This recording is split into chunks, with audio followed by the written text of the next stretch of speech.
follow up. We all in, putting it all together, no stopping. Until the mission complete, can't stop and retreat, proceed. Faith and hard work, all you need. Hey, what's going on, everybody? Kristofer Stubbs here, host of the Follow-Up podcast, and we have another edition of the Follow-Up, one that you are definitely going to want to listen to. I have here with me today a very special guest. We go way back, even to high school days. Mr. Steve Randerson, ladies and gentlemen. Steve Randerson is here with us today, and we're very happy to have him here with us. Steve, what's going on, man? How you doing? Hey, man, I'm good. How you doing, Chris? I'm doing great, man. And just so our audience knows, Steve is what many know as a police officer.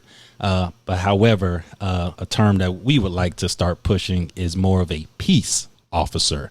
And so, Steve, kind of tell people a little bit about yourself, just kind of where you're from, just a little background about kind of, you know, where you are and things of that nature, kind of what's going on with you currently as of today. So I'm from Lake Worth, Florida. Graduated in 2008 on an athletic football scholarship. I ended up going to Miles College in Birmingham, Alabama, where I played ball for about 3.5 years. I would say I didn't finish playing my senior year. Mm-hmm. But yeah. Okay. Been working there for almost 8 years now. Okay. September 27th would make it 8 years working for the department. I actually swore in on June 27, 2013. So I've been policing for about 7 years, but I've been on the department for close to 8 years. Okay. Cool. And before we get into just kind of your current career and what's going on in your industry as of today, I just want to kind of reach back because a lot of our audience they are high school students and a lot of student athletes and things of that nature. So you went on a football scholarship to Miles College. You stated that you didn't finish out your senior year, and right away it hit me because I have the exact same story. Went on a football scholarship, wasn't able to play my senior year. Mine was due to injury. Do you mind sharing with us kind of, what all happened, with that situation? So, part of it, I would say, is injury a little bit. Same here. and a little bit of a change of coaching regime. I hear that. So pretty much my junior year, I got hurt, tore my MCL, third game of the season, in Selma, Alabama against what's the name of the school? I forgot. Concordia. Okay. It's a school called Concordia. Got chop blocked, taken on the fullback. O-lineman did a dirty play, cut me, and that was the end of my junior year, third game of the season. I was a starter all my sophomore year, then going into my junior year. And then so pretty much that spring, the new coaching regime came in, and honestly, they were trying to run off a lot of the old heads, and to bring more money in for other athletes to recruit. Mm-hmm. Okay. The speed of kind of back up was they were trying to reduce my scholarship. Right. And I had to appeal that. I'm like, how are you trying to take my scholarship when I'm injured? I'm hurt. Mm-hmm. Recovering this whole spring. I done went all the practices, all this stuff with a hurt leg. You know what I'm saying? Trying to rehab, trying to get back right. And then when I appealed it, I was shocked that the school, considering that I tore my MCL for Miles College, mm-hmm. they didn't rock with me. They rocked with the new coach. So wow, they reduced my scholarship from like a full scholarship to, I would say, more so like a 75% partial type. And as well, I did track too. Okay. I did track. I threw the shot put in the javelin. Okay. As well. Nice. But once season started, I had pulled my hamstring. That kind of put me back on the injury. You know what I'm saying? Oh, I know about those And that, hamstring injuries. yeah. So it was like it was a uphill battle. Then I wasn't getting the time that I knew that I was able to play. So I kind of got frustrated with football. Mm-hmm. But I really regret. I really regret not just sticking it out. Because the same team, like a lot of the boys that played, the vast majority of our team was the same people, and we won our championship, the Oh, conference championship. And Miles hadn't done that since like 1960 or 1950 something. oh man, yeah, yeah, So man. it hurt. I bet, I bet. Nah, man. I can understand, and I think this is a good kind of intro topic because, like I said, we do have student athletes listening to these stories, and I want student athletes to really hear about to if they have to rewind this and hear what you said about the new regime coming in, your scholarship. Okay, you got injured, so you're on a scholarship, then you get injured. And the reason why I'm familiar with it too, because as I said, we have a very similar story. And when I got hurt the spring going into my senior year. So that January, we were just getting back from Christmas. So the spring would have been January ish, starting. And then the next fall would have been my senior year. But I blew out my knee, dislocated my kneecap. Luckily, everything was negative, but I had to make a decision at that point. Okay, Chris, if you get re-injured with this, there could be serious damage. Do you want to have a permanent limp, for the rest of your life, possibly, maybe have to walk with a cane? And I said, you know what? At this point, I've had so many injuries, hamstrings, wrist sprain, torn labrum, all the above. And that's why I said, I know about those hamstring injuries. But it was definitely a moment where you weren't sure what was going to happen, or I wasn't sure, which just sounds like you had the same similar story. And thankfully, you know, things still worked out, where I was at, but I'm glad things were able to work out for you, so that you were able to finish because as I'm sure you would probably agree, correct me if I'm wrong, but what you experienced in college, due to your ability and the experiences and the networks it opened you up to, what would you say to that about the college experience being a student athlete? What kind of give us your, hey, I got a student here who's thinking about going to college to play football. What would be your message to that student, maybe looking to, proceed with collegiate, football playing? To stay focused on what you're going there for. Definitely stay focused on the athletic side if you playing sports because it's competitive and if a coach doesn't um I ain't gonna say dislike you but doesn't see that potential in you, Mm-hmm. it's easily you could be easily looked over because it's very competitive. Every year you Right. got new people trying to come in.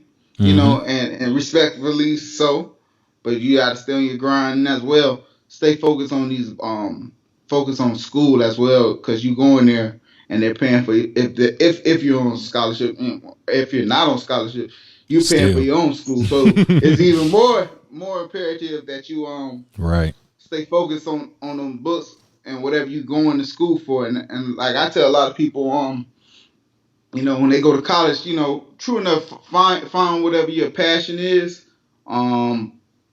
far as what you want to do with yourself. But as well, I always tell a lot of people, like for me, I tell a lot of people look at what industries are, are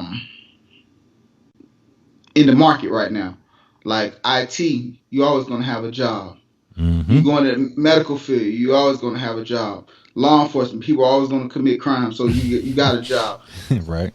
Uh, I honestly, I wish I would have listened to my dad. My dad told me to join the ROTC program while I was in college. Oh If yeah. I would have did if I would have did that, I would have came in as a first lieutenant. Mm-hmm. And that would have put me so much further ahead. especially I mean, you will have to pay your dues doing in the military for a little while, Of course. but it's it's not forever. You know what I'm saying? If Mm-hmm. if you choose not to make it a career, but I really regret not doing that at a younger age. Yep. I'm still thinking about it. You and me both, Doing brother. doing thinking about doing the military Yep. just to have that on my background and to Mm-hmm. qualify for those benefits because Benefits. When you see on the those job benefits that help. application, are you a protected veteran? Yeah, I mean, even down to a lot of people don't know this, but as a veteran, there are certain jobs that are really just kind of guaranteed for veterans, such as working at the airport. Correct. All you really have to do is wait on an opening, and it's kind of like next up. So it definitely has some benefits. I don't know if you remember, but I was in the Air Force, the junior ROTC at Lake Worth. So Okay. I was thinking about it, but when I got the scholarship, I was like, you know what? I always wanted to go here to college. So, let me I'm going to do this. And that was kind of my mindset too because I was like my dad was telling me to do it and I was thinking about it, but I was like I'm on a football scholarship. What do I need to do that for? You Yeah. know what I'm saying? And we were young. We didn't know what we know now. Yeah. So you live and learn, and there's only wins and lessons in life. There's never any losses. You got to learn from every game that you play. So that's good. So we got your background. We know kind of your college. What was going on. You were a student athlete. You got injured, and so talk to us about the post college or when the law enforcement started coming to mind. Was it in high school? Was it in middle school?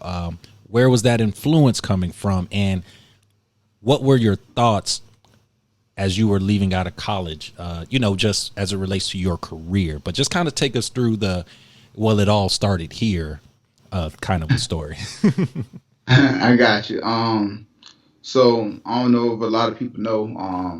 My dad is um, he's the assistant federal director for Palm Beach International Airport. Okay. Um, Oh, so you know exactly um, what I was talking about. um, Nice. so as a kid, when I was let's say when I was like 4 or 5 years old, or 3 years old, when I really realized what my dad did for a living. My dad was a DEA agent Mm. down in Miami. Mm-hmm. Um, so as a kid, when I was around about 4 or 5 years old, you know, I knew my dad was a federal agent, and as well, my mom and dad were married. Mm-hmm. Until about when I turned about 5 when they got divorced or whatnot. Mm-hmm. But to sum it up, my mom was a correctional officer for the state of State, Florida right. for about 13 years. Okay. So both my parents, my mom had a uniform on for the corrections, and my Yeah. dad, he was a federal agent. So he did. I mean, he's still currently working, and as well, he's a lieutenant colonel in the military Army Reserves. So that's kind of his part time gig. Nice. Um, and so I would say my dad kind of influenced me a lot. But Mm-hmm. like at one point in time, I would say I wasn't thinking about the policing. Through the high school, I mean, I always knew that I wanted to, help people and serve. You know what I'm Right. saying? In some type of capacity, whether it been uh teaching, whether it been firefighter, whether it been EMT, Mm-hmm. those type of jobs, military, Yeah. those type of jobs appeal to me. Mm-hmm. Um, and so and then as well, Mm-hmm. coaching, and because one thing about what kind of limited me a little bit, because I thought about nursing as well, Great field. um, but at Miles College is a small, well, well, it's still a small college, so it didn't have all the the programs different and different programs. majors and things. Mm-hmm. So that kind of limited me in that aspect. So I kind of went with what I felt that was I was gravitating towards. Yeah. Yeah. And the funny thing is, hearing your story, you wanted, coaching, helping, EMT, firefighter, all Nurse. nurse, all the above is really encompassed in your role right now as a law enforcement officer, right? I mean, you all are trained Absolutely. to pretty much do all those things. So you kind of got the full package, in the long run, which, I love hearing stories like that, because it's interesting when we have passions and interests and things in mind. We're moving towards it. We don't know how it's going to play out, but somehow, some way, it always works out. So, okay. So so now we know where the influence came from. And it makes complete sense, hearing, your father's background, your mother's background. So of course, and my mom as well. I don't mean to cut you off, Chris. No, you good. But my mom as well. She's a social worker. Currently she works for the retreat, in Lake Worth. It's a drug rehabilitation center. Right. Well, let me rephrase that. Not a drug rehabilitation center, but a rehab Gotcha. center for any type of addictions. Understood. So, my mom did Boys and Girls Town, which was a program. She worked in the juvenile corrections. So my mom always been serving as well. Good. Right. And counseling and doing that therapy type of thing. Mm-hmm. Both my parents have master's degrees. And my mom always pushed education. Mm-hmm. And see, my dad lived in Coral Springs. My mom stayed in Lake Worth. I the vast majority. I mean, during the school week, I would be with my mom. My dad would always come get me on the weekends, unless he was out for work. Mm-hmm. But yeah. So that's how both my parents kind of influenced me in a way, in that direction. But like I said, I wasn't sure which route I was gonna end up going into, kind of my senior, coming up into my senior and junior year. Okay. And so what was that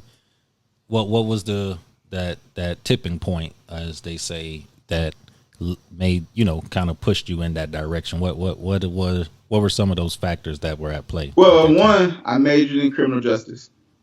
Got you. Mm-hmm. So I was leaning towards law enforcement.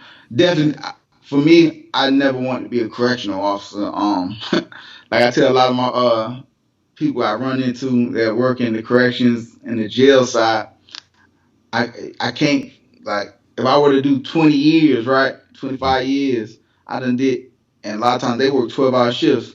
You done did pretty much time with these people. I never thought about it that way. That's a great, being in that capacity, Mm-hmm. And so I say with policing, you have so much freedom to roam, in certain aspects. Understood. Yeah. No, Yeah. but it makes complete, instead of being in a, 50 miles out in the middle of nowhere, locked in a facility for 12 hours straight, as opposed to, driving down the street, getting out, going, walking through places. Speaking with people. Yeah. Because I can imagine, man. And I want to kind of move the conversation into more of kind of your your role, kind of what is required to get in the role. So like when it comes to being a police officer, so I'm speaking from a position of, I have never applied or was ever interested in that role, but I am aware of the value and the protection. Like, I mean, hey, when something goes wrong and like somebody's has some type of threat towards you, if you can't help yourself, like, who you going to call, and so I'm very appreciative of what the the service that the police do provide. But when it comes to becoming a police officer, what are the typical, and I know obviously, you know, it'll probably be different in different states and municipals and all that good stuff.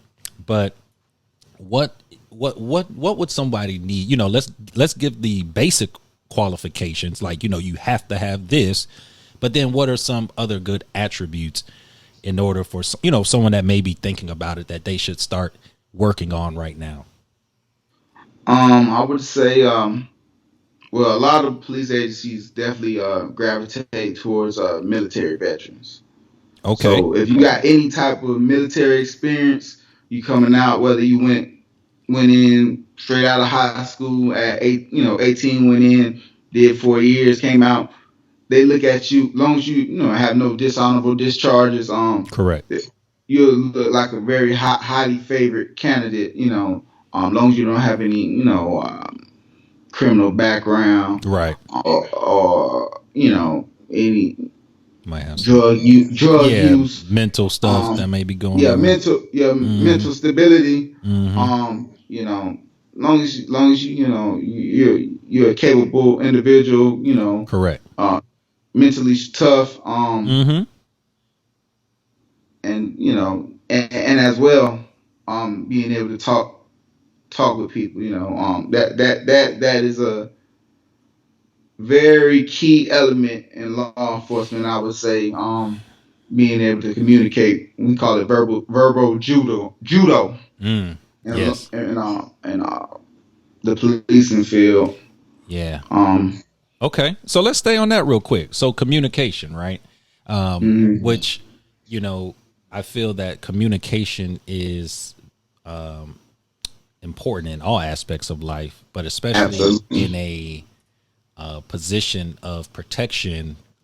You know, obviously you all are, you know, you all have, you know, items on you that will allow you to protect and defend in different situations.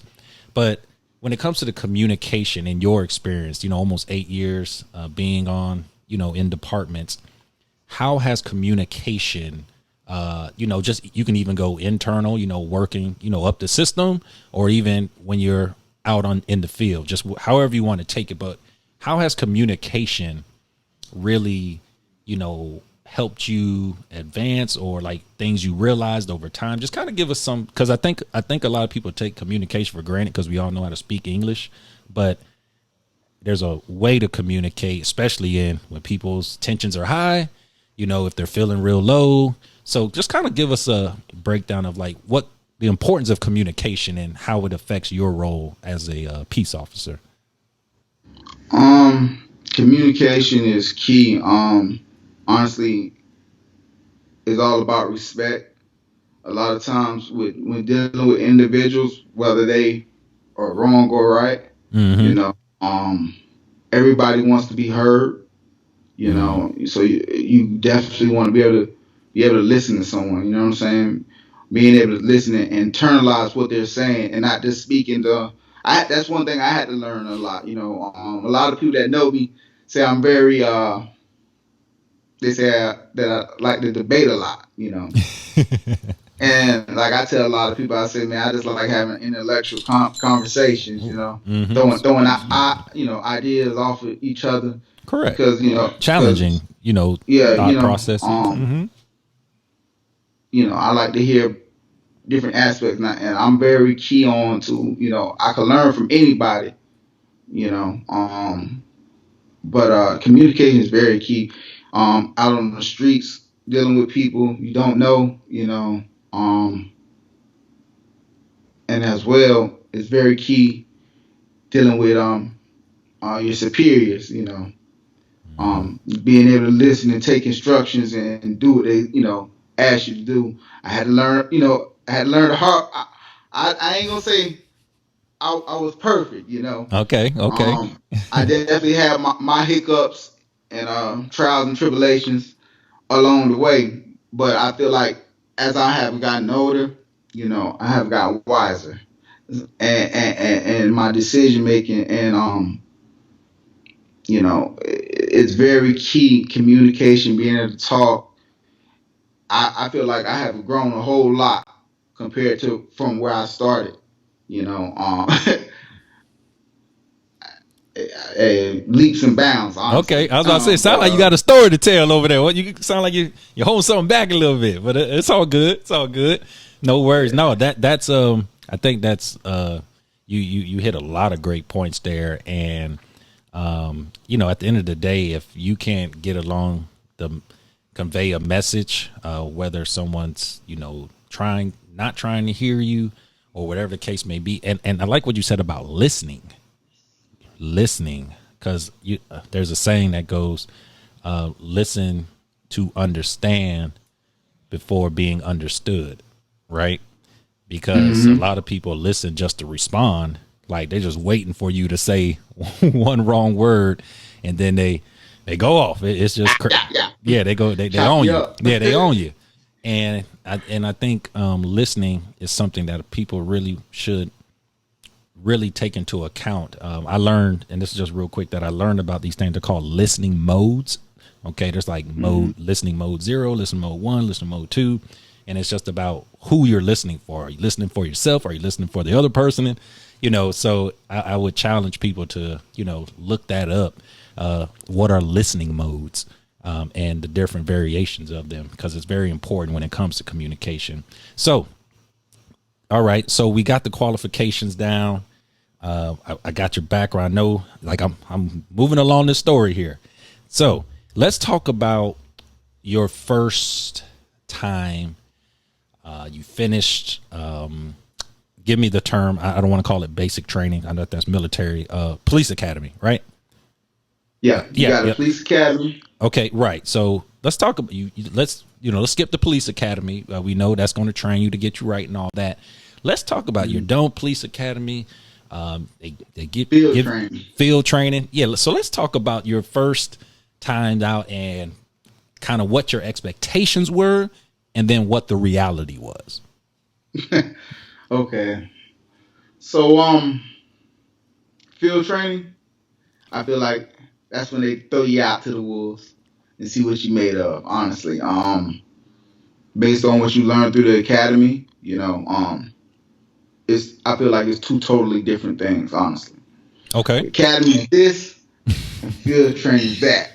Okay. You know, when you go out there, it's like putting everything together. And, you know, I would say the academy trains you more so of knowing the proper procedures and, you know, how to do, I guess, some of the small things. But when you actually out there doing the job, actually driving around, being observant, knowing the addresses, where you're at, answering your radio, you know, monitoring what's going on the radio, observing what's going on around you. You know, and just actually dealing with people. You know, just being tactically prepared when you go to handle different calls. You know, I don't want to say the academy. I don't want to say that the academy puts you in a fearful mode, but the academy has you more tactically ready, opposed to when you actually go out in the streets, and that could be a good or a bad thing when you actually go out, because if you constantly on guard, people look at you like, okay, is he? You know, you gotta just know when's the proper time, because being tactical is very key. You know what I'm saying? Yes. And taking care of yourself and anybody that's with you. You know what I'm saying? Because sometimes you go to calls where I'm clearing the building. You know, you want to be tactically ready because you never know what's behind this door. You know what I'm saying? Especially when you dealing with calls where robberies, shootings, homicides, all types of stuff. You know what I'm saying? Yeah. You know, you just kind of got to gauge what you going into, and based on what's dispatched to you as well. You know what I'm saying? Because a lot of times police officers are only given limited information. A lot of times, based on what that call, whatever that call, That 911 call 911 comes call. in, Mm-hmm. You're trying to internalize, like that's something else you do. When you get that call, you start internalizing what's going on. What Mm-hmm. this could possibly be. Makes sense. And I think that's a smart way. Because I'm actually a FTO, field training officer. Okay. I would tell I would tell anybody that I'm training, think about the call you're going to. Try to prepare yourself mentally before you get to the call. You know what I'm saying? Mm-hmm. So you're not caught off guard, if that makes sense. Yeah, and I think that's something that I like that you spoke about the tactical training, and because I as you were speaking, I'm just thinking because I'm into career, so I relate it to computer science, right? A computer science career. All right. You can go be a developer, engineer, and all that good stuff, code, right? They're going to teach you the basic, hey, this happens. And when this happens, you need to do this. And then if this happens, you need to do that. But then when you go out in the real world and you're working with customers and a coronavirus hits or someone just got in an accident or, things Yeah. from the theories, these were theories, but the realities are that, hey, sometimes you may not have to always take, 2 steps left. Sometimes you might have to take 4 or 5, but it just depends. So, Absolutely. yeah, I like that you pinpointed the tactical training and then, like you said, it could be good or bad. Am I, coming out, I'm tight. So, cause we all know how that is. Someone's looking tight and tense. It's going to make everybody else tight and tense. Like, hey, what you about? What's going on? And so talk to us about, your field training. Talk to us about that. The first call where there was some real danger, like they dispatched that this is a dangerous situation. Do you remember that time? And if you don't remember the first, you can talk about a time where, it was just one of those awakening type of calls where you said, okay, now I know what okay, this is really what we see on TV sometimes. So yeah, talk about that. Just kind of give us that story. I'm very interested to hear that. Well, I can't remember the exact time, far as like I guess what you would say. I'm just gonna give you a time where that was kind of in field training, Mm-hmm. and my FTO, Kyle Jackson, he actually works for Fort Lauderdale PD now. All right, shout out. Yeah, that's my boy. I remember we was in field training and literally, I guess there was a guy driving like either a 4-wheeler or like some type of dirt bike Mm-hmm. or something like that on the sidewalk, and my field training officer was trying to conduct a traffic stop on him, right? And and he was driving close by him, right? Mm-hmm. While the guy was trying to get away from us. Mm-hmm. And finally, I guess he kind of swerved the car, not to hit him or nothing like that, but to kind of give him that fear that he gonna hit him or something like that. Mm-hmm. And he finally, he kind of fell and jumped off and took off running. And well, before he fell, Yeah. Okay. he ended up telling me to jump out the car, and I jumped out the car. I'm chasing him while he's on the dirt bike and he's on the car, and finally, he fell, right? Well, he finally jumped off the dirt bike. Yeah.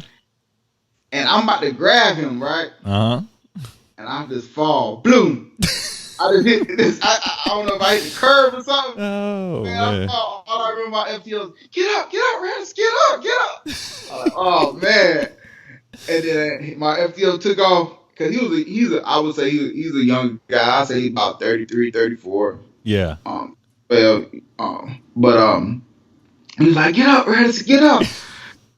And then the guy took off in the wood line, and that the reality of this is what could be going on. You know, the sad thing, I don't believe we didn't catch the guy. You know, we tried to set up a perimeter to catch him, and but that was like whoa. And then later on, and this is in zone 3. What we consider in zone 3 of Atlanta. And I know we had like some other in zone 3. Man, I was on foot chases so much in zone 3. Oh wow. Okay. So you yeah, was like together. burglary calls coming up, people take off from me. and so, you know, and that's a you know, you have to go in there with a clear mindset, you know what I'm saying? Because you could kind of get caught up in that moment of chasing somebody and forget. Because I feel like, because I played linebacker. Right. I was gonna say your football training coming in handy. I kind of got that aggressive mentality to go get somebody. You know what I'm saying? So, right. So as a police officer, you know, so as I take it off from me for running, you're like, hold on. Like, I gotta go get him.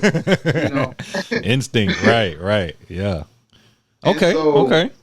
But the thing is though, the reality of it is though, depending on who you chasing after, you don't know who you chasing after, and what they might have on them, and what their intentions are, and where they are mentally. If they, you know, that they on some type of drugs or anything like that, that could change the whole, the whole dynamics. It does change the whole dynamics because somebody that's under the influence of some type of drugs, they're not going to think, clearly, and they might make some real irrational decisions. Whether they have a gun on them, they might shoot at you. You know what I'm saying? The reality of it is, they hit you in the head with a bullet.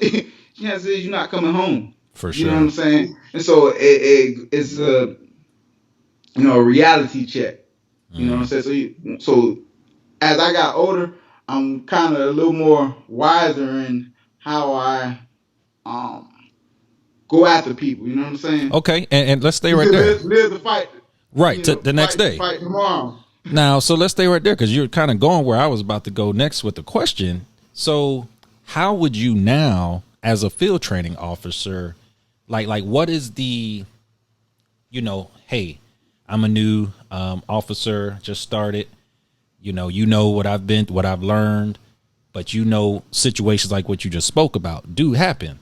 So how would you coach or, train or, that officer when it comes to moments like that? Because I feel like, like those moments are pretty common where something's happened, somebody did something, they may run or they're DUI or they're getting pulled over for tail light, whatever, and you don't know anything.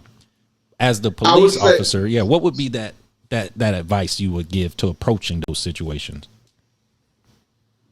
With the experience I have now? Yeah, with it now. Yeah. No, what I'm saying, with the experience I have now, Mm-hmm. and what's going on in today's environment, I would say as a police officer, you have to weigh your battles. You know what I'm saying? Think tactically, far as having backup there as well. Try to delay. If you got to go hands on with somebody, you definitely want to try to get some backup there if you're by yourself. But sometimes you're not. Sometimes you can't. Sometimes you have to act in because that's the only timing. And by the time your backup get there, whatever takes place is going to took place already. But I would say you just got to be mindful of where your environment. One, what it changes depending on where you're at, and how many police officers are actually out there with you. You know what I'm saying? If you're by yourself and you outnumbered, and you might want to think a little more tactical, or if you're out by yourself in the middle of nowhere, and it really just depends. If I hope I touched on what Yeah. No, what you asked on. you're hitting it perfectly. And what I wanted to follow up with that is coming from the opposite side, the citizen. When say something were to happen and a citizen may be confused as to why the police are there, or what's going on, and hey, you may have gotten a call that something happened and you're just trying to do your job and investigate what's happening, but this person's now saying things, yelling at you, cursing at you.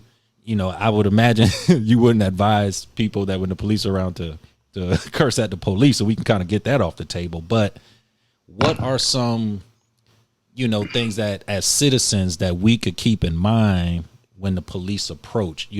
Obviously don't move quick with your hands, things like that. I think we got that part down, but give us some, when the police approach you, what are some different things you can do to, as the citizen, to digress the situation? I know you all are trained to do that, but what can we do as a citizen to, make sure everybody's at ease with everything? So one thing I would say, and it might sound very cliche, Uh-huh. um, try to remain calm, and talk in a calm manner. And I know that's kind of hard to say, depending on what type of emergency situation is Right. going on. Because if somebody's shooting and so forth, and somebody's shot and injured, people for us, we might be a lot more calm opposed to you, because that's not something that you see every day. Right. And so I would say try to remain calm. Um I'm trying. I'm just trying to get my thoughts Yeah, together. and don't feel any pressure, if because as But yeah, okay, I'm listening. just try to remain calm. Speak with the officer, and and explain to him what's going on if he's speaking to you directly. Because a lot of times we are coming from other calls, and the way we respond to a lot of calls are based on the priority. Well, the calls that come in that order, but if there's a higher priority call, Yeah, that call's gonna trump that I call. saw that on And live whenever PD once. um Yep. so if there's some injuries involved, Hmm. or like a robbery, Okay. that's gonna trump a lot of different lower priority calls, Hmm. um in that aspect. But I would say just try to speak to the officer in a calm manner. You see a whole lot of police come up a lot of times, something didn't probably transpire. If you see a whole bunch of blue lights coming and everybody's getting out, chances is something probably transpired right in that proximity, and we're trying to look for somebody. You know, Okay. So let's stay right there in that scenario, right? I'm walking down the yeah, street. I see like 8 cop cars just pull up out of nowhere. Now, they could have gotten word that there was something going on. They don't know. Now, they don't necessarily pull up with me, but they're near me, and I see, maybe they have they, I don't know the technical terms, but they may have their weapons drawn and things like that because something's going on. What yeah. is something, because we talked about staying calm, but in a moment like that, it's really hard to stay calm, right? Like you just have For to some, yeah. be If you're real. not trained, yes, a lot of military people might be better trained off in that aspect, or even firefighters. I would say you see officers coming out with firearms or whatnot. And the chances are they're going to a possibly hot call where there's weapons involved. Right. You know, or that's what's been dispatched to us. Like I told you earlier, we go into the thing with limited information until we get there Yeah. and find out what's really going on. Yeah. We don't. know all sides of the story. And I don't want to cut you off, but I do because I think you just hit the nail on the head that a lot of people, of course, with the times we're in and things going on, I think a lot of people take for granted what was dispatched to the officer. Like you said, they may have just came from 2 calls in a row where they had to put together these stories and scenarios. Now they're coming here. All they may see is your aggressive body mood language, and now you're moving towards them and things. So I think a lot of people don't consider the limited information that is dispatched, because if you call 911, I don't know, but I would imagine the conversations aren't, they're not on there doing like a podcast interview with the person. So to get there as quick as they can. Yeah, and I'm not knocking dispatch, because they do ask what's going on. Where are you located? They try to get much information to us, much important information to us that we need. We need to know to us, so we can we're not going inside blindsided as bad. But as well, you have citizens as well. Now, I wish they could change some of the laws as far as the 911 calls that come in, because some citizens abuse 911 as well. Yes. So what I'm saying. So it sets up they could put an officer in a bad position as well. You know what I'm saying? There's someone calling, and it creates unnecessary unnecessary atmospheres, right? Yeah, that could be very de-escalate. You know what I'm saying?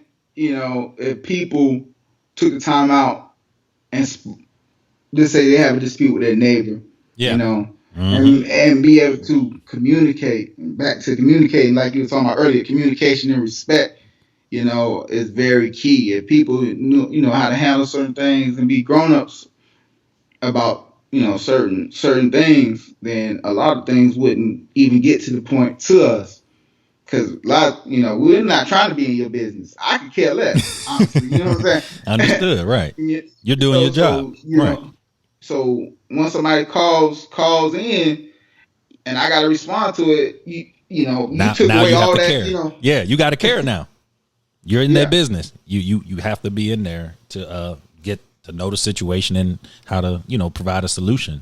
So I that was great, man. I really because it hit me. I'm like, I think the limited information they receive. How are you expecting someone? Say there's 20 people out there and all this commotion. You're the first one on the scene, and somebody rushes you or something, and and now you're looked at as like the bad guy, and all. Yeah, it can get real ugly real quick. So I like that you spoke about, like, even for officers, like, considering they're like, hey, I'm a little outnumbered here, like, let me just relax. Now I need to be a little more calm because I don't want to cause a commotion. What I want to ask you about, I have a few questions about things that as it relates to the interactions with a police officer. So one of I'm gonna give you a personal story. Growing up, my parents always taught me, police pull you over, keep them at 10 and 2.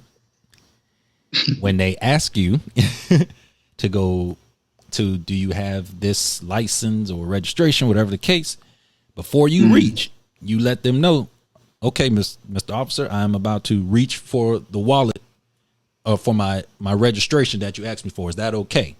So this is how I was trained to deal with police officers, because you never know, like we talked about earlier, the hands, hey, if I don't see your hands, I don't know what can happen after that. So when you're pulled over by a police officer, what are some ways to, and another thing, they always said, rolled all the windows down. This is my interaction getting pulled over.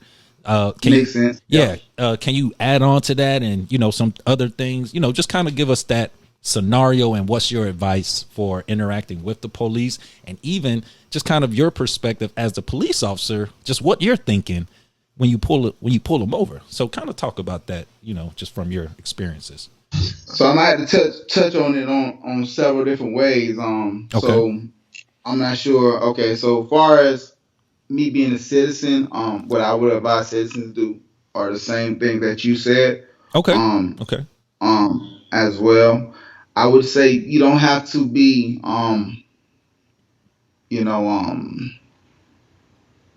as fearful. Tight. Yeah. Yeah, you know what I'm saying. Hey, speak calmly. Hey, how you doing, officer? If you know what you already did wrong, you might want to just go ahead and say, hey, officer. Hey, officer, I already know what I done did. My bad, officer. Yep. I did this and that. Mm-hmm. And the chances is, depending on who you're dealing with, they might give you the benefit of the doubt and say, okay, hey, this is a warning. Don't let it happen again. But it's all about your attitude. You know what I'm saying? Attitude. At the end of the day, police are police, and we are human, just like any other human. So you make my job hard, it could make your, make this. How can I say? I don't want to say. I understand. It's all about respect. You know what I'm saying? If you come at me, I pull you over. You might know exactly what you did. You know what I'm saying? And some people don't know. They mistakenly, they might be traveling in a new area and then realize they turned on red where it says no red, and the officers, monitoring that, because our job as law enforcement is not just to, how can I say it, protect and service as well. Law enforcement, that means enforce laws that, you know what I'm saying, that are made, so yeah, of course. whether so when we're dealing with traffic enforcement, because in Atlanta, you got some bad drivers. You got a lot of, you got a lot of road rage, speeding. Yeah, being in that racing. Traffic. It's that traffic, man. Stress people out. So you get a lot of traffic violations. People run red lights, doing, and so, I would say, you just gotta remain calm. If you know you did something wrong, just go ahead and say, hey, officer, hey, I apologize.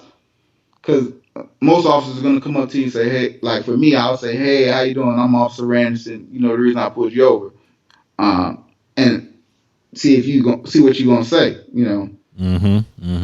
And I'll say, whether you say, no, I don't, and that's fine. You know what I'm saying? I'm not taking that. If you say you don't, well, this is the reason why I pulled you over. Okay. Because it might not be the reason why you like you might not did a moving violation. I might have ran your tag. Officers do run tags. Make sure that vehicle is registered. Make sure that vehicle has valid insurance on it. So those are some of the things that we do as well. Because a lot of these, whether a lot of these police cars have license plate readers on them, and it reads your license plate, and it'll let you know if that person, hey, this car might have a warrant, this car might be stolen, and so forth. Whatever's put in that database pertaining to that vehicle tag. Correct. And once again, you're going off the information that you're provided, and depending on what that is, it's been times where it could be incorrect. Right. I could imagine. Sometimes, though, but a lot of times it's not. Right. I'm sure you guys cross all your T's, dot your I's, the best you can before you make some kind of. But at the end of the day, you got human error as well. Right. So Okay. Somebody might not. I was gonna say that I got 3 questions. The first two are pretty quick. The first one is, this is just a question because I do this. Don't tell anybody. Sometimes when it's late at night and I'm in the left lane and I'm about to make a U-turn, is it illegal for me to make that U-turn if I'm in the left lane and I'm not crossing over the intersection or anything? Like I'm just, like let's say I'm on Hyperluxo Military going north, right? Over there where that Checkers is and Walmart, and I'm turning left going north, on Military to go and get on the Hyperluxo. Is that, excuse me, not turning left. I'm making a U-turn. Yeah. I'm making a U-turn to basically go back to the way I just came. But the light is actually red, but I'm not going to cross the street, which, in my mind, I like to tell myself like, well, that's not running the red light. I mean, I'm just kind of making a little turn and I'm going to go my own way. So, me and, my friend Courtney, best friend Courtney, we've been doing that since we had vehicles in high school. And, so, yeah, I mean, I don't know and the laws may be different places, but is that something that, you're, familiar with or anything? This is a personal question. I mean, I would suggest that you not make that turn, man, especially in as well. Yeah. Especially if you got them red light cameras, That's true too. Some places, if in some places they might take a picture of you making that why that light's red. You know what I'm saying? That's true. That's true. Yeah. I try to look around first before. I wouldn't do it. Some people wouldn't, especially if it's dead out and you made that turn. Where there's no traffic, right, and that's typically when it is. Most people ain't gonna pull you over, but they can. Chance you pull, they could. They got, and at the end of the day, they have that right to do that. You know what I'm saying? Okay. If they choose to go that route, but so no more U-turns. No more U-turns. I wouldn't suggest that.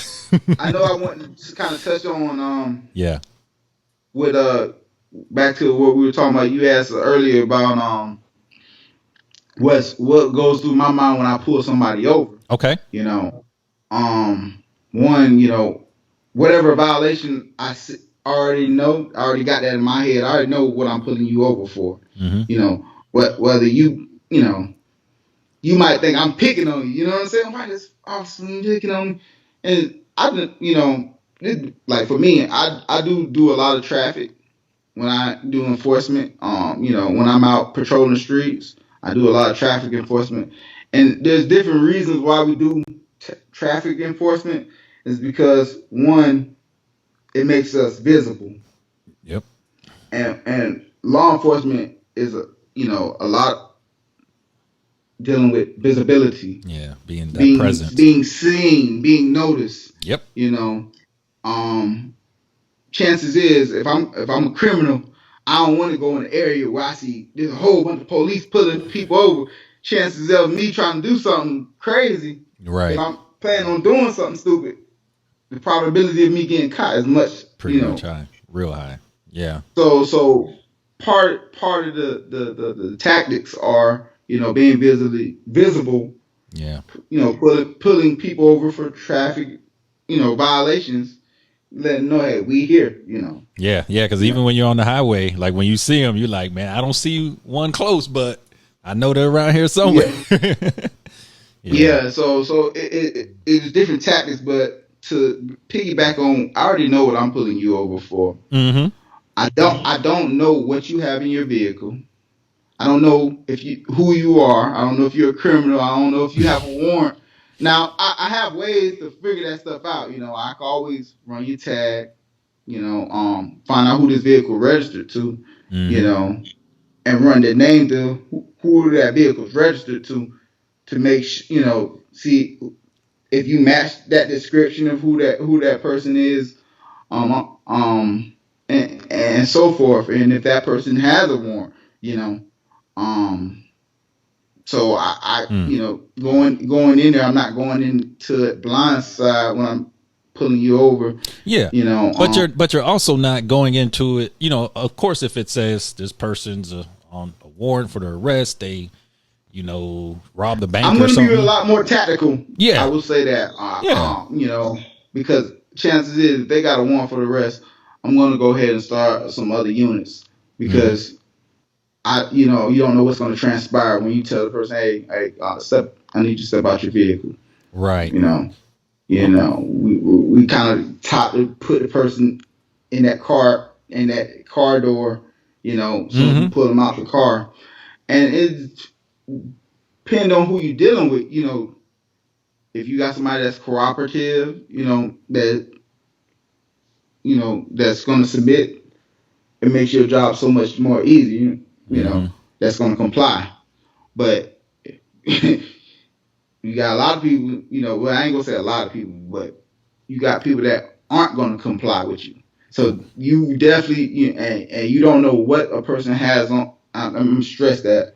Because you hear this so much, and for police officers, you hear about shootings, unarmed person, unarmed this and unarmed that, but a lot of times you don't know a person is unarmed until you actually search them. You know what I'm saying? And I'm talking about doing a thorough search, because I done been in incidents where there are firearms on people, and they're put up in private areas, and some dark creases. Same thing with contraband, same thing with drugs and stuff.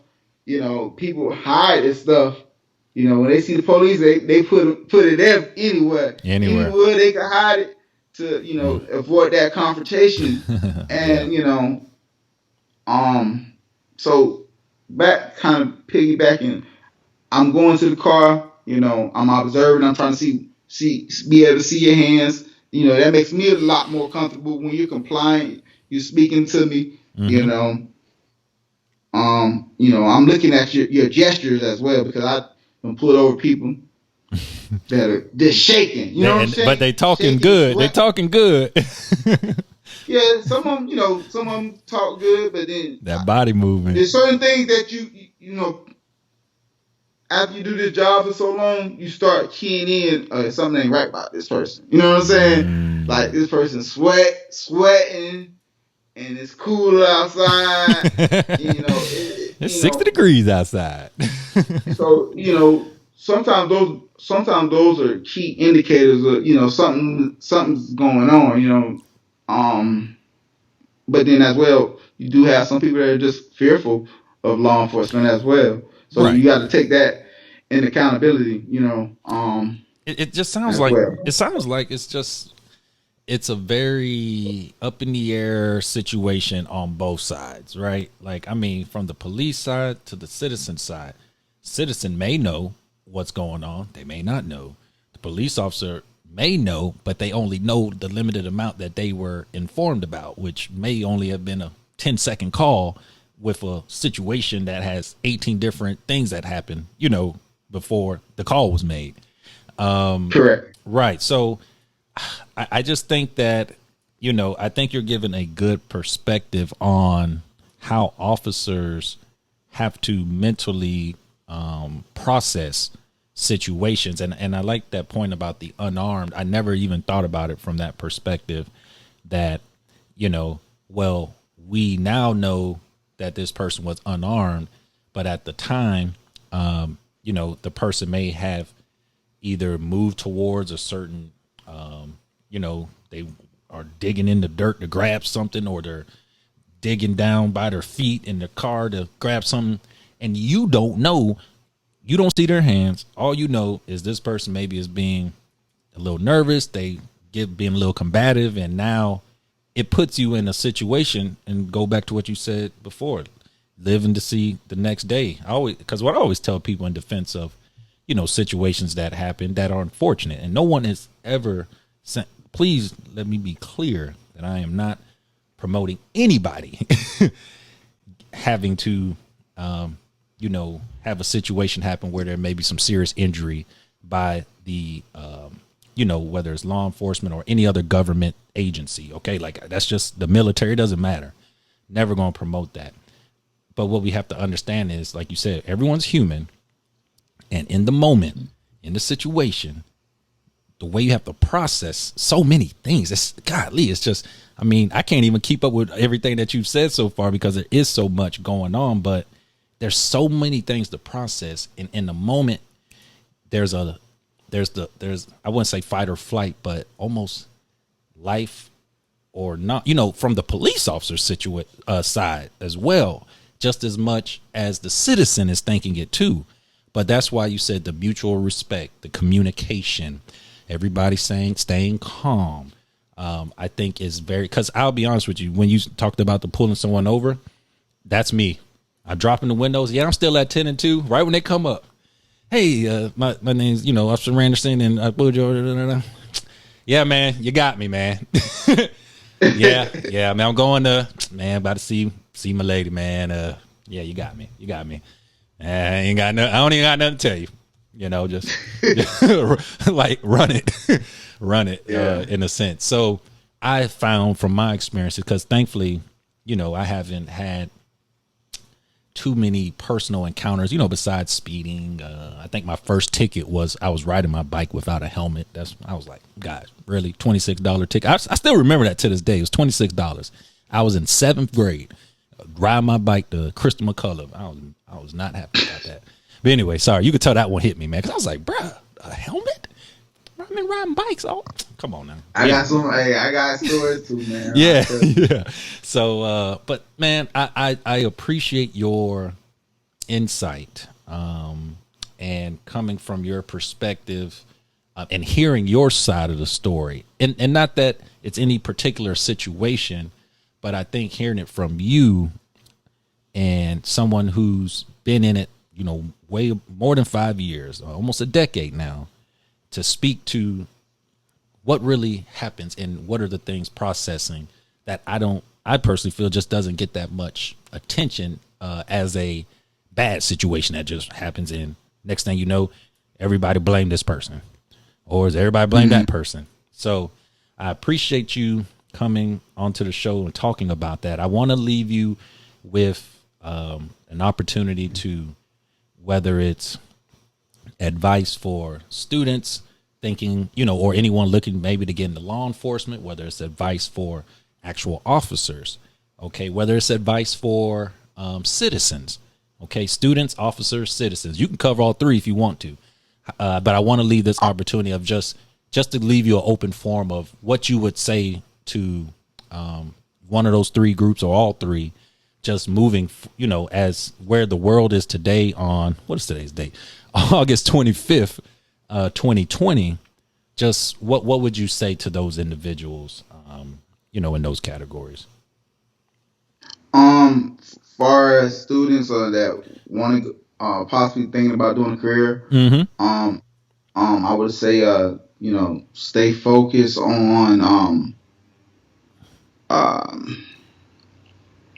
how can I say it? Just stay focused on staying clean. As far as watching the company you keep, because you can get put in a situation real quick by just hanging out with the wrong people, and just be mindful of who you're around and what they're doing, and just keep good company. That's one key. I feel like, far as younger people, Yeah. be mindful of the company you keep. That is like a big thing, because you start hanging around the wrong crowd, and it could get you put in situations Yeah. where it goes from it's turmoil Turmoil. and because you could just be at the wrong place at the wrong time, whether it is a shooting fight or police get there, and just because you're there in that situation, it just things could go south. And so I would say just watch the company you keep. If you want to go in law enforcement, stay out of trouble, keep a clean slate. Try to do a lot of if you could take some classes with communication and speaking, and as well writing. If you think about law enforcement, a lot of our job is trying to write real good detailed reports. Because a lot of times what we do as police officers, we're the first responders, and then after that, a lot of times, if we're not able to make an arrest at that time because the person's gone or whatnot, those cases get forwarded to investigators, and so the investigators are reading your reports, trying to solve that issue or resolve that crime, on this person or whatnot, based on the information that you provide and forward it over to them. And based on what you give them, gives them a better investigation, or if you give them a crappy report, they're not going to have much to investigate. So report writing, communication, just speaking, being able to speak, public speaking, that helps a lot. Got it. As far as police officers, a lot of us, I would say, de-escalation, getting out into your community and actually being a part of your community and not feeling so isolated as, I'm a police officer, sometimes it's hard for us as police officers to let our guards down. Yeah. In a lot of ways, because we know a lot of times what's not right. You know what I'm saying? And I hate to say this, a lot of police officers are very judgmental. You know what I'm saying? So but it comes with our job in a lot of ways. We got to be very observant of everything, what's going on around us. So I would tell the citizens, police are kind of judgmental, and it's not necessarily a bad thing. It's just that's kind of, it comes with the where they're being trained. When you've been Yeah. trained to do something for so long, Right. It comes second nature. You know what I'm saying? Right. And so, be mindful of that as well. From that aspect, and I tell a lot, you don't have to, like I said, you have, especially in today's environment, you just got to be able to weigh your battles and be smart about whenever you respond to different things, and you still got to be tactical, because it could go complete left. You know what I'm saying? Somebody put out a gun, you got to be able to react. You got to be able to go, but because you don't want to let your guard down too much from our standpoint, because if I'm a real criminal, and I know what I done did, and and as a law enforcement, you don't know nothing about me, and I already know what my intentions are, what I'm planning on doing. You know what I'm saying? Whether if I just shot somebody or if I just robbed somebody, I know what I'm thinking in my head. I know what I done. That police officer, he might not know that you did all that. Right. You know what I'm saying? So you, as a police officer, you still have to be tactically ready at any time, But it's a balance. It's all a balance, I feel like. But you have to be very careful, and that's what I would tell a lot of my colleagues. Especially with the environment, just just try to find a balance, man. Right now, things are kind of rough with right being in law enforcement right now, and that's all you can do. And just be careful as how you deal with people. Communication gets you so much further when you are able to talk and speak with the community, and build allies. I like that. That's definitely because as you were speaking, and I know you're about to go into the citizen piece, just, kind of what your last thing before. I love seeing those videos of the police officers when they do let their guard down. I remember the one with the police officer shot the basketball over the gate and what, and right away you're like, oh man, that's cool, man. Like, that they still, are human, but correct. Of course, and I'm sure about this with, when it comes to being the manager of people or even classrooms. I'm going into education stuff, but it's always easy to level down your strictness or your high discipline, but it's hard to go from being Mr. Nice Guy to Mr. Mean Guy, you know? So a lot of times, you know, sometimes establish that foundation. Cause I know with students, like, you know, if I'm first meeting them, I'm coming in like nope. No, get out the class, man. Come on. Nah, we're not doing that. Regulate. We're not doing that. And honestly, that's a very good point that you brought up. You know, a lot of times, you know, you want to be stern in a lot of ways, but still as well be very cordial and being able to speak with, you know. Yeah. When I tell you to get out the class, I could say it real nicely. yeah, you know what I'm saying? But be stern in what you're saying, you know what I'm saying? To establish that respect. Hey, you know, I'm here, I mean business, but, you know, as well, I could talk to you down to earth as well, you know what I'm saying? Absolutely. But yep.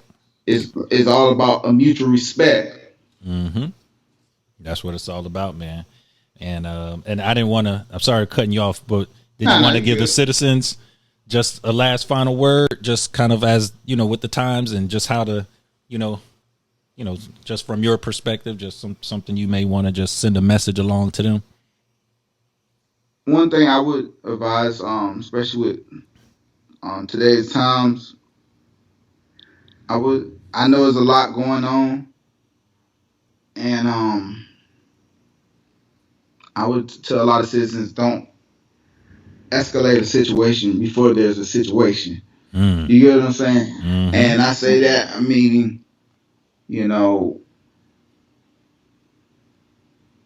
you got to realize this officers coming to handle whatever. Let's say officers responding to 911 calls and they come to the scene. Don't escalate the situation before it gets out of control, if that makes sense. I know it's kind of hard. You're speaking clear. You're speaking very clear. I think we understand that. Because that could make the situation way worse than what it really has to be. You know what I'm saying? You know, and I understand this is the camera phone age, and if you know you don't feel comfortable, absolutely. If you feel, you know, that gives you some type of comfort, record. You know, but as well, you know, you don't have to go in that situation, you know, at 100. Yeah, already coming in. Assuming. Yeah, and because that just sets the tone and everything, and so now you got this officers, depending on who you're dealing with, you know, because like I said, we all have different backgrounds. All police officers come from different walks of life. You know, you might have this guy that comes from the suburbs. You might have this guy that comes from the city. You might have, you know what I'm saying? And you know, you might went to this college. You might went there, you know, and might been taught this way and might been taught that way. So all that stuff plays a factor, you know, and how dealing with police officers, you know what I'm saying? Because all of us, yes, we all are trained the same way, you know, all of us do the same test, same stuff, but as well, I feel like what makes some excel a lot more depending on, you know, what they've been through in life, you know, and how they deal with people. But you know, and the backgrounds they come from. But I would say just try to be mindful of that, because you don't want to escalate a situation and put it on 10. Because now you putting out officer, whether he's going to you know, amp himself up, you know, or he's going to have to try to de-escalate you. You know what I'm saying? Right. And so it's depending on who you're dealing with. And that because that could, a de-escalation could mean verbally. It could mean, hey, if it's getting too crazy, you know. Yeah, exactly. And that is a very key thing you just said. It could be verbal. I was thinking more so in my mind verbally. Yeah. But he's gonna have to de-escalate. Whether it is detaining you and putting you in cuffs and say, okay, Right. And that's what I mean by physical. this person ain't calming down. So Right. so we gonna have to do something with you. You know what I'm saying? Yeah. To restrain you from whatever you doing. But Yeah. Got you. Mm-hmm. Okay. and so it's yeah. So I just feel like communication is key. Respect is key. Communication gets both sides. Mm-hmm. But as well, people people right now. This is really one thing I want people to understand. Okay.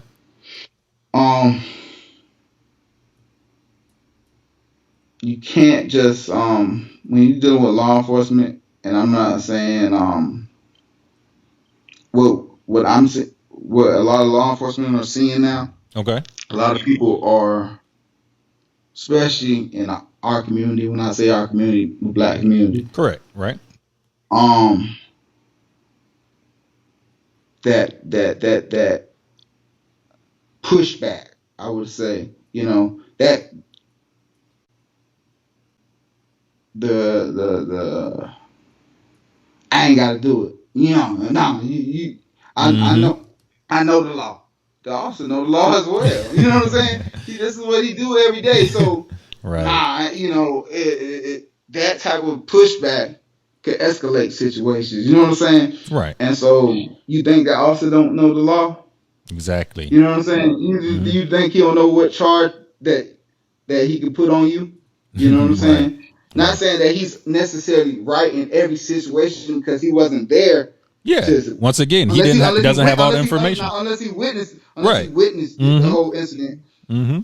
He might not know all the sides of the scenario, but he let him do his job. You know what I'm saying? Let him do his job. Let him ask what he needs to ask. Help him, be compliant as possible.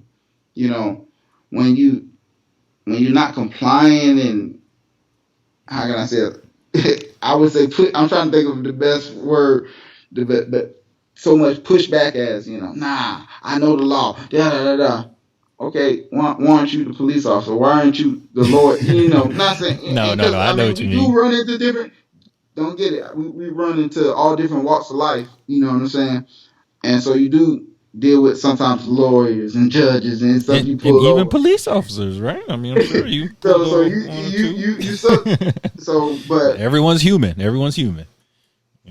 so yeah. So I mean, I'm not questioning somebody's knowledge on laws, but come on, like I know this is what I I do do as a this. living. That's like I had a conversation probably like maybe a year ago, and I remember that it was a debate about the admissions into college, right? And I was like, Mhm. do they not know that I've been doing this almost 10 years? Like, who you listen? Can but it's when you know what you're doing, you've been doing it a while, you have that knowledge and experience that it's like, hey, yes, you can challenge what I'm saying, but I'm just letting you know you're wrong. That's just not how it Yeah. works. But, and so to your point of, don't challenge the Authority. authority, the And so, knowledge, and even especially around how are you going, it's kind of funny. You're challenging the person who's trained to enforce the law that you're saying that they don't even know. It's kind of, understanding it's situational. It's every person. It could be the time of day, the neighborhood, what street you're on, all that good stuff. Right. But correct. I think that you're with the citizens, don't escalate a situation before there is one, which I think is a vital message that because like you said, the black community, because of years and years of hundreds of years of Correct. not being heard, of not having a voice, and people not even caring, and basically Oppression and everything else. you Yes. so understandable, but we have to understand too, it is 2020. We're not in 1870, 1600s. Okay, no, it's 2020 now. And if we're going to move forward our community, we're in the confines of a country that is ran by a government that has laws that are to be enforced by peace officers like yourself. Okay. And that's just the way it is in 2020. Now in 2021, 22, it may change. Who knows? But we're in a system, you don't see it every day, but this is a system, and you have to work within those confines and just be respectable of everyone there. I'm a real quick go over a few things you covered. You said the police, your advice would be about the de-escalation, making sure they get into the community, building allies. I really like that. And like I said, I love seeing the police, humanize themselves for a quick second and back to the job. You also said for the police to weigh your battles. Okay. You also said be tactically ready. And then finally you said that it's all a balance. You have to balance the situations out, which I thought was very, insightful. And I'm sure, some up and coming police officers will appreciate that information. And of course, my favorite group, the students, the young ones. You said for them, make sure they stay focused. Okay. Stay focused on what you're doing. You also spoke about the company that they keep. Okay. You also spoke about making sure they get their communication skills together, whether that's writing or even public speaking. Like I always tell my students that, hey, we're not getting you up here to do this PowerPoint presentation because we just love PowerPoints. It's so you can practice speaking publicly and communicating effectively, which I think was some great advice. Very, very key. Because I feel that was one aspect of the area I would say I felt when I was younger I lacked in. Even when I came out of college, I feel like I lacked in. Now I don't feel like I'm the best speaker, but that's something that I want to work on as well. For sure. So I could communicate even better. I feel like a lot of times when I'm speaking with someone one-on-one and talking to them, I can talk to you cool, you know what I'm saying. Mm-hmm. But when it's a group or a panel interview and stuff like that, because that's essentially you're trying to sell yourself to whatever company, whatever organization you're trying to be a part of. You got to be able to sell yourself. You got to showcase, communicate your value. Right. Correct. Communicate your value. Yes, absolutely. Mm-hmm. And so, that's something that I'm trying to work on because even at my level, we for promotions, we have panel interviews or panel oral interviews where they ask you different scenarios on how if you were a supervisor or if you were an investigator or if you were a sergeant, how you would handle this scenario, and you have to be able to articulate yourself and explain how you will do this and delegate different situations or how you will handle different scenarios that come at you and like I said, communication is that communication gets you very far in life, you know what I'm saying? And as well, I would say what gets you very far in life is your attitude. I want to push that for our students, and people that are looking to go in law enforcement, and that goes for everybody around the board. Your attitude, that's all walks of life. Dealing with people is going to either push you to excel because people going to want to be around you. Mm-hmm. But if you have a bad attitude, no one's going to want to work with you. No one's going to want to be around you. No one want to have you back. It's going to be, and all you're going to hear is no, no, no. Because nobody want to be around you. But if you have a positive attitude, I push, like on my Facebook and Instagram, I try to put much positive energy out there. You know what I'm saying? Yes. Because I want to attract that positive energy. You know what I'm saying? I don't want to attract that negative energy. So I try to stay as positive as possible. Mm-hmm. And but I really want for our students, attitude, your attitude. You know what I'm saying? Have a positive attitude, and even when in bad situations, try to find the best the best way. Find that lesson in it. Find that lesson. There's a lesson in there somewhere. Mm-hmm. And everything's a lesson. Like I don't believe in coincidences. I'm a spiritual man, and I believe there's a reason why you go through those things. Whether it's a relationship with somebody, you know what I'm saying, with a girl. You might have dated this girl. You met that girl for a reason. You know what I'm saying? Whether to teach you something, And so I look at things on a deep scale like that. Not everybody's like that, but that's just me. Yeah, but it's something to promote and encourage, because positivity will always outweigh negativity. I mean, negativity may be a little louder at times. But when it's long term, it's unbeatable. So I think you hit the nail on the head with that, man. Well, look, man, Steve, I really, really and truly appreciate the time that you spent with me here today. I'm sure our listeners will appreciate your perspective, hearing your background, student athlete, graduating Lake Worth, let's give a shout out to Lake Worth High School one time. If you're not watching the video of this, you don't know my boy Steve got the Lake Worth trophy. I'm like, hold on, how you get the draft pick? Like, man, where you get the draft pick from? But we played football together, went to high school together, and so it's always good to me personally to see my people that I know, whether it's, through the trenches of the football field or just through the trenches of life, right? Doing great things and positive things that are, beneficial for society as a whole. So, keep up the good work, man. I'm proud of you. I'm glad that, there are people like yourself that can speak on behalf of, the police force, because we only get one side from, a few certain channels, a few certain, left wing, right wing, all that stuff, whatever. Right.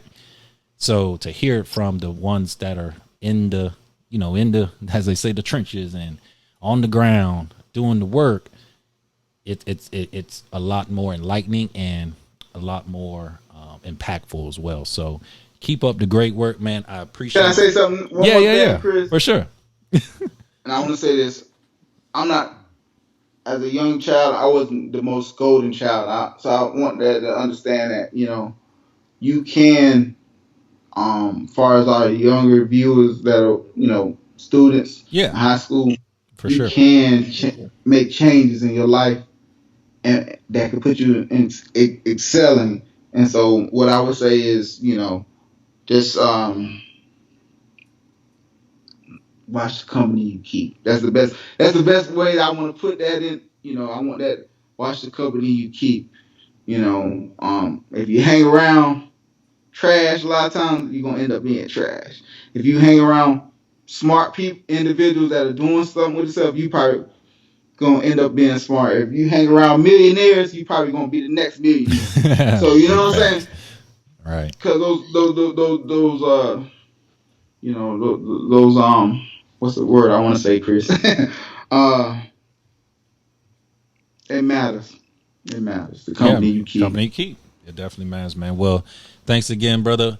We're going to get on out of here, man, and I'm sure our listeners will enjoy this, man. Once again, this is we are here with Steve Randerson. We want to thank him again for all of the great information he provided. And,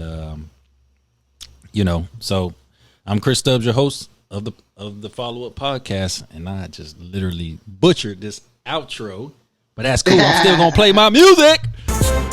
Hey. It's the follow-up. We all in. Putting it all together, no stopping. Until the mission complete. Can't stop and retreat, proceed. Faith and hard work, all you need.